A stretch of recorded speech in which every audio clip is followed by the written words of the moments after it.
the Mahoning Valley Daily Podcast.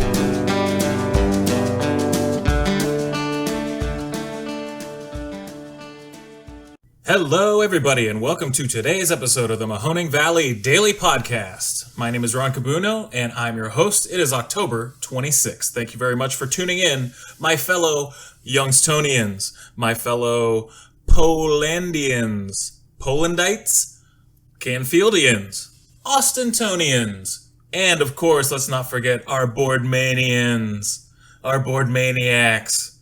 We'll get to you in a second.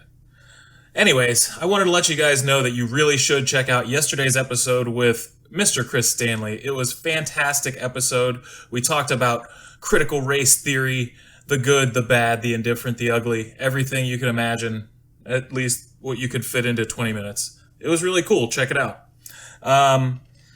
It is chilly today. It is going to be very cold. It's actually one of the worst kind of days.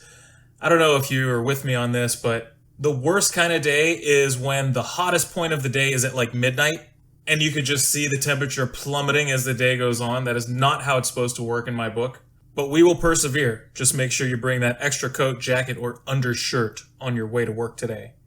Also, those leaves falling off the tree only mean one thing. It is the Fall Classic. The World Series starts tonight. And in case you didn't know, because I didn't either, Houston is taking on... the Atlanta Braves? Okay. The Atlanta Braves are good again or something. And they're taking on the perennial cheaters, but this time being led by the lovable loser of many postseasons, Dusty Baker. And it's a coin flip who's going to win, and I don't think many people really care. I don't know. If you really love baseball, tune in. It starts tonight. All right, getting back to our board maniac problem. It looks like the school board meeting that was held last night was a raucous one. I saw some photos, and there were people that brought signs. This looked like college game day. It was insane. And we had our man on the ground there, Gary Hassey, and I'm hoping to have him on the show maybe tomorrow so he could tell us about what he saw there and what went down. Turns out the mask mandate stays in place, and nothing really changed. It's just more people were able to voice their opinions in a really loud way. Gary actually was one who started the pro-masking group in the Boardman School District, and I commend him for that. I just worry, though, I think we might be coming to an inflection point, and it's going to be for the better. Hopefully, when cases of COVID go so low that we can actually, at a state and local level, start to lift all the mandates that we have, at least for masking, and possibly later for the vaccinations. I don't know how this will play out in the future because once rates drop so low, it'll be for the public good and for the benefit, but people are going to start to say, well, what was it all for? Well, turns out it was to mitigate how bad it got at its worst, but then now, when everything seems to be at a low roar, who then really gets to claim victory? All I care about is stopping the spread and getting as many people protected as possible and as few people dying. So whoever wants to claim victory by that happening, that's fine. But I think, eventually, the masks will have to come off. But they're on for now. I know that if you've turned on a device in the past couple of days, you've probably seen something regarding the Alec Baldwin shooting. And I think I've seen about enough of it now because yesterday I found out that Donald Trump Jr. was selling t-shirts on his website saying something to the effect of, "Guns don't kill people. Alec Baldwin kills people." If you laughed, I get it. Some people do have sick senses of humor. But if you support somebody like that, who's looking to profit off of the death of a totally innocent, hardworking individual, just so they can spite somebody who made fun of their daddy, then you have really messed up priorities. Anyways, let's see what's going on in the political world. Well, on the national level, we still have quite a bit of hemming and hawing going on in terms of what is going to be in this reconciliation bill. And I gotta say that it is getting more precarious by the day because even though they're going to be ironing out the numbers, I'm starting to think that no matter how much they spend, they're never going to get the credit that they deserve or enough that would outweigh all the criticism that they're going to get for spending all this money. I was just listening to somebody today that said that essentially if what they propose gets pared down to helping just the poorest individuals in the nation, then those middle class individuals who only hear about the spending and got to reap none of the benefits aren't going to be looking very favorably at the Democrats come election time. That makes a lot of sense.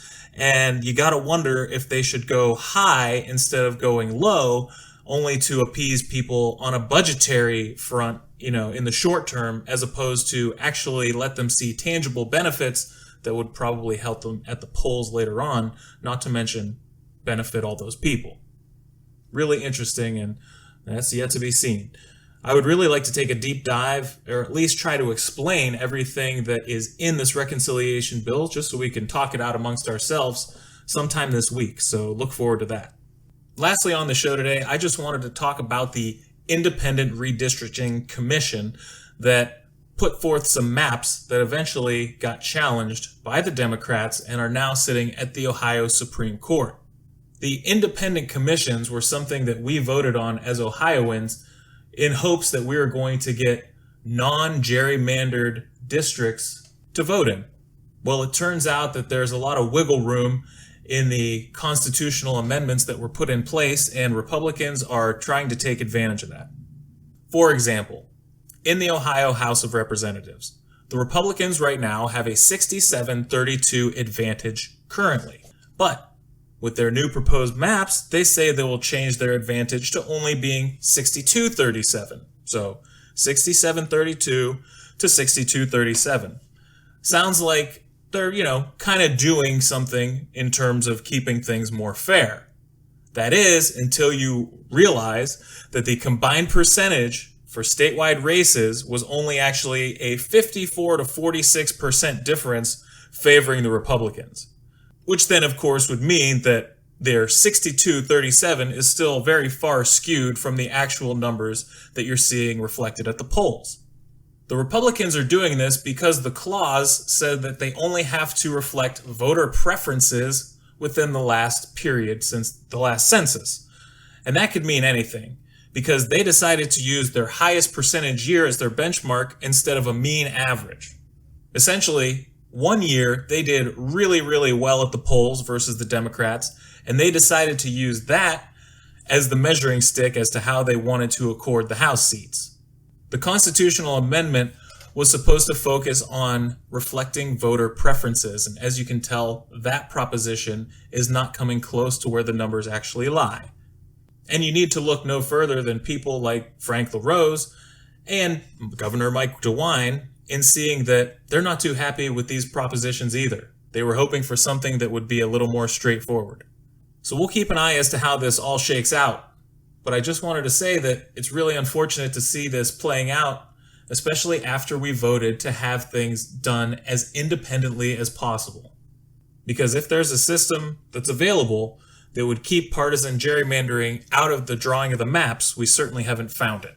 Thanks again for tuning in. Don't forget to like us on Facebook, and of course subscribe on iTunes, the Google Play, or all those other places you find podcasts, and tell a friend. Thank you very much, and we'll talk to you tomorrow.